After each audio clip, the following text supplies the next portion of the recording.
Hello, Brain Damage Philosopher here, and welcome to another video lecture on Eudaimonistic egoism, my personal system of ethics. Also, I just want to briefly note that in the previous video, 03A, I actually said eudaimonistic ethics instead of eudaimonistic egoism, and it's going to bother me till the day I die, but since I don't edit these videos, there's not really much I can do about it, so, oh well. Just know that I am aware of the mistakes and verbal malfunctions that I foist upon you guys, and it bothers me probably more than it bothers you guys. But because of my condition, it's basically impossible, or at least extremely impractical, no, more impossible, to actually take the time to edit these videos. So, whatever. I mean, at least I'm trying to take these as an opportunity to learn how to speak more eloquently and more clearly off the cuff, with fewer pauses and stuff like that. And I think I'm getting a little better at it. It varies depending on how much I've actually thought through the subject that I'm talking about in the video. For instance, some of my earlier epistemology videos, I had actually previously even written down some of the things that I said there, like precisely, like exactly that. Whereas, like in this ethics stuff, I'm venturing more into unknown territory now, and even the earlier stuff is generally stuff that's either new in detail or completely new that I haven't really written down before. I mean, there is stuff that I have written down before. But, yeah, it's a lot newer, so, I don't know if you guys can tell.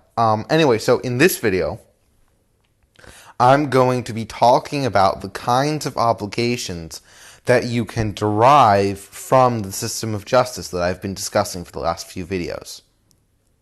This is important because since the system of justice looks a lot like deontology, and the core point of deontology is the different obligations that a rational actor has towards other rational actors.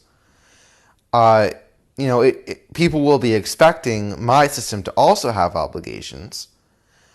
And so explaining what obligations my system does have, which it shares with other forms of deontology, and what kinds of obligations my system doesn't have, and the gray areas in between, will help people understand how to apply this system to everyday life. So the crux of the matter here is that the core of your jurisdictional obligations in this system come from the requirement not to not affirm a maxim towards others that you wouldn't find acceptable affirmed towards you. And the reason I phrase it more like the silver rule, do not do unto others what you would not have them do unto you, than the golden rule, is sort of the core of what's unique about this system of deontology compared to others with regards to obligations. Because the thing is that when you actively harm someone else, that they get usually a more visceral feeling of dislike towards you and sort of horror and upset in general than if you simply refuse to help them. Except in, very specific edge cases. And so, the first and both easiest and most difficult bar to pass with whether you should affirm a maxim is whether it causes harm to other people, because, or whether it does something to another person that you would feel as harm when done towards yourself. Because the whole point is that, so in the first based on the first sort of path to justice that I discussed in the last video, the whole point of this, silver rule is that it's irrational to affirm a maxim towards others that can be applied to yourself and then object when it's applied to you. So if you want to be rational in your defense of your own interests, then you shouldn't affirm maxims that, when applied to you, are contrary to your own interests. Or if, at least if you want to have you want to keep your rational objection to, being harmed yourself, because you don't like being harmed. And based on the second path to justice, the whole point is that you don't want to act in a way towards others that if someone acted towards you in the same way, you wouldn't like them for it. And so in both cases, it's much more stronger and visceral and meaningful when the maxim that you're affirming is actively harmful, because that's a case in which affirming that maxim takes away your rational objection to something that's really bad, that you definitely wouldn't want applied to you. And based on the second path, affirming that maxim, that harmful maxim, means that you're acting in a way that you would actively, hate and fear someone for acting towards you, and would actively cause you suffering. Whereas, if you simply hold a maxim that is based on refraining from granting help to people, that's a maxim that, while you might want other people to help you, holding a maxim like that doesn't actively harm you. It doesn't remove a rational objection such that you can't rationally defend yourself or anything like that. So it's not like a maxim that actively makes it so people can harm you. It's just a maxim that leaves some benefits on the table that you could get.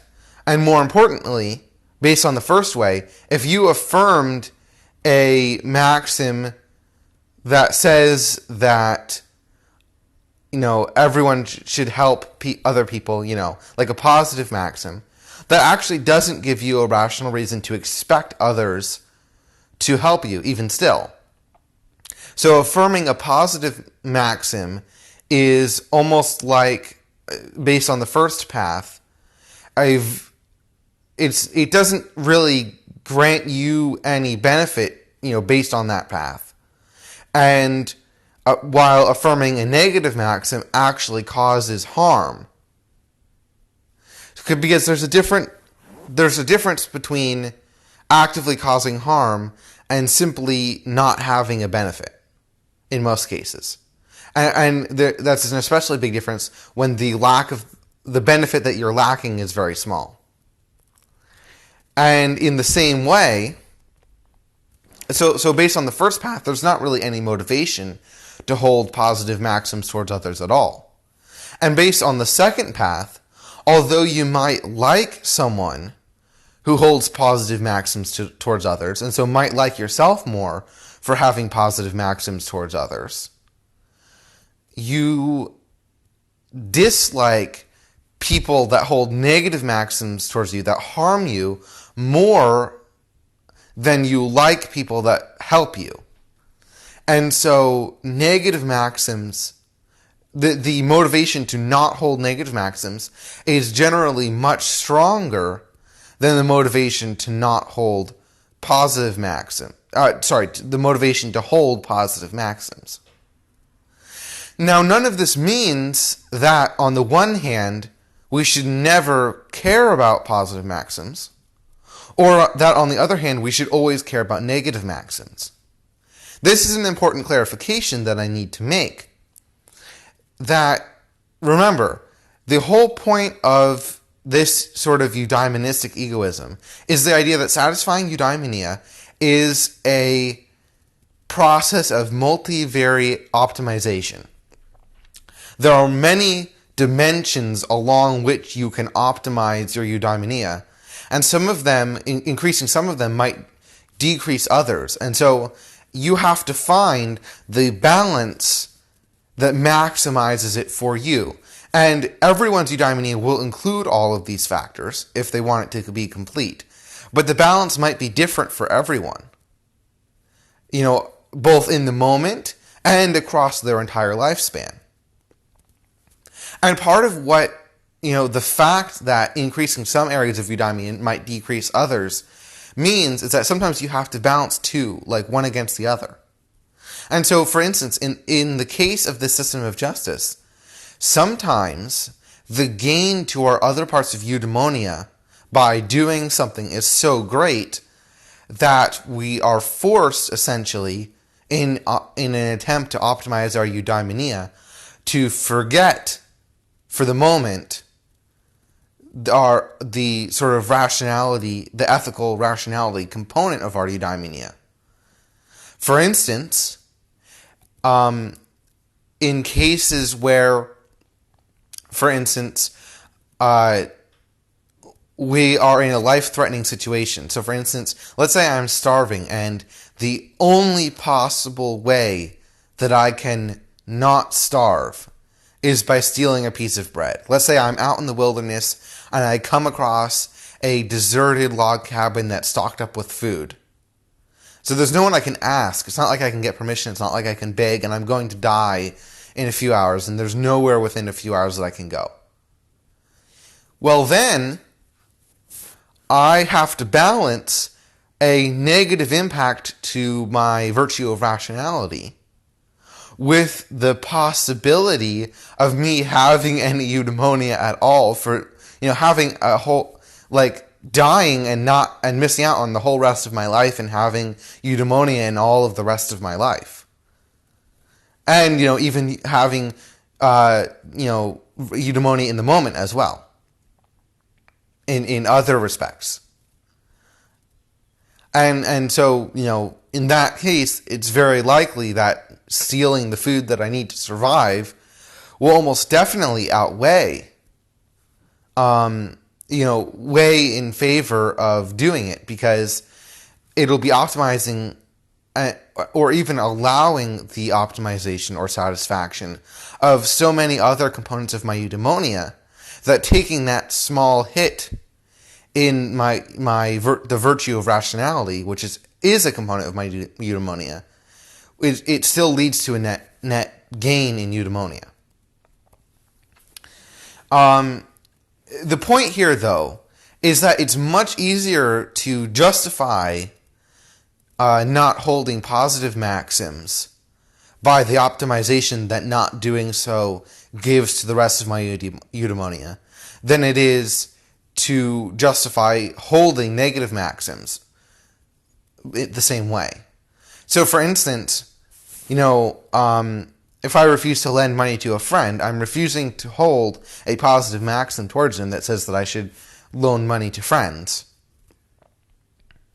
But if I really need that money for something else that's really important to me, the fact that the sort of motivation to hold positive maxims is pretty small means that it's pretty easy to, have a gain in eudaimonia outweigh, whatever motivation I have to hold positive maxims. The succinct way to say this is that the other components of my eudaimonia outweighing the negative the hit to my eudaimonia that holding negative maxims gives me, that situation is the exception rather than the rule. Whereas, on the flip side, the situation in which the gains to all of my other parts of eudaimonia outweigh the hit to eudaimonia I'll take from not holding a positive maxim, that situation is the rule rather than the exception. And of course, there are exceptions to this. For instance, if someone's hanging by their fingernails to a cliff, and someone refuses to pull them up when it wouldn't have cost them anything to do so, that's a situation where refusing to hold a positive maxim towards that person, that really harms that person. They might really hate you for it. And so your motivation to do that thing, to hold that positive maxim, will probably outweigh whatever small hit to eudaimonia you get from the expenditure of time and effort that it takes to pull them up, right?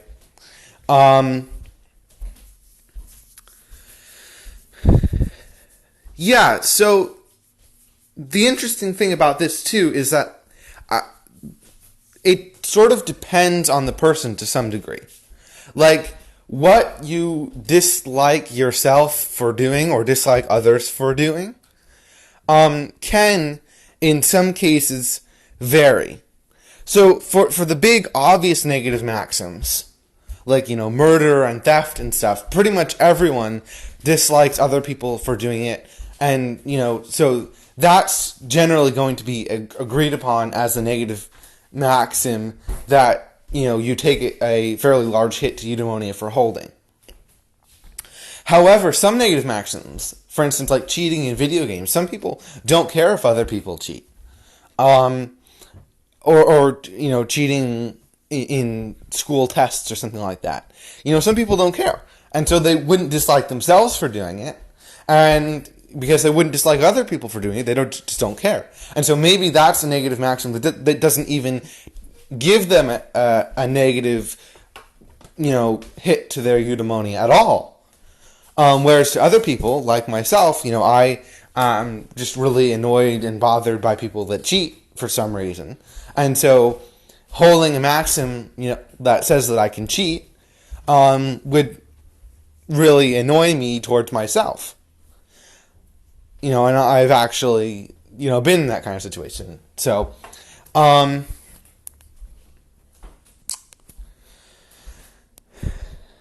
yeah, the other, so the thing there is that it can this is one of those, gray areas that I was talking about in the last video where your ethical intuition kind of applies, and it can differ between people. So everyone's, understanding of justice and morality doesn't have to be identical. It should generally agree on the big things, but it doesn't have to agree on all of the specifics of, every component of everything. Some people just don't really naturally have a lot of empathy, and so, they're even less motivated to hold positive maxims towards others. There's also a little wrinkle here that I want to bring up, that the way that I talked about, the moral maxims that you necessarily hold when taking action in the previous couple videos and in the video near the end of my epistemology series, which I did recommend that you go watch that video. I forget the title, but it should be pretty obvious. Anyway, the way I talked about the moral maxims that people naturally hold when acting, it talked about permissibility and not requirement. Generally, when people act, they don't think that the way they're acting is required for everyone else to act like that. They just think it's, or even required for themselves to act like that. They only think it's permissible to act like that. Because most people don't operate on the behest of duty all of the time, or even most of the time. What this means is that when you're acting positively towards others, you're really only holding the maxim that it's permissible to act positively towards others, not that it's expected or required. That's what I meant earlier when I said that when you're holding a positive maxim, rationally speaking, so from the perspective of the first path, you can't really expect other people to hold that maxim. It doesn't universalize in the same way that the negative maxims do. Well, it does, but it leads to kind of a different feeling result. That's why when discussing what motivation you might have to hold positive maxims, generally I leaned and will in the future lean more heavily on the second path to this maxim. So essentially what's going on here is that the first path is much more strictly based on the silver rule. With some caveats, do not do unto others what you would not have them do unto you. And the second path, while mostly still about the silver rule, or at least most strongly about the silver rule, has sort of a natural and fairly smooth gradient into the golden rule. You could kind of picture it like a curve, right? And this has interesting implications, but, I'm sure it's fairly clear. What all of this comes down to is that we sort of have like a tier list of rules of thumb when it comes to this system of justice. The first on the list is do not do unto others what you would not have them do unto you, given extenuating, unless there are extenuating circumstances such as a relevant difference between themselves and you, a relevant moral difference. And then the second rule is, do unto others as you would have them do unto you, or alternatively, act in such a way that if you knew yourself as a friend, you would be proud to have that friend.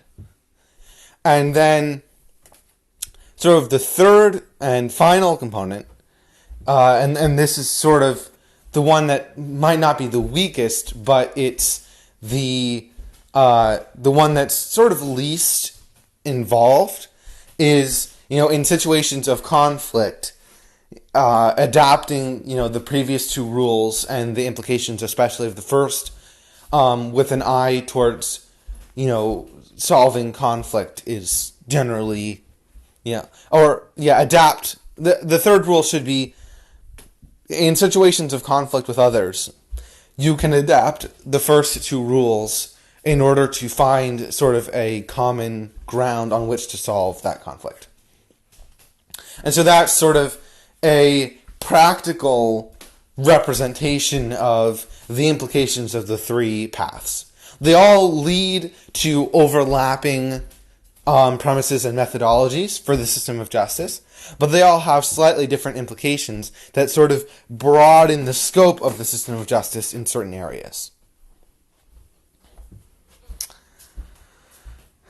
Yeah, so I think that's really all I wanted to say, and you know what, this video is, a decent length, so yeah, that's it for today.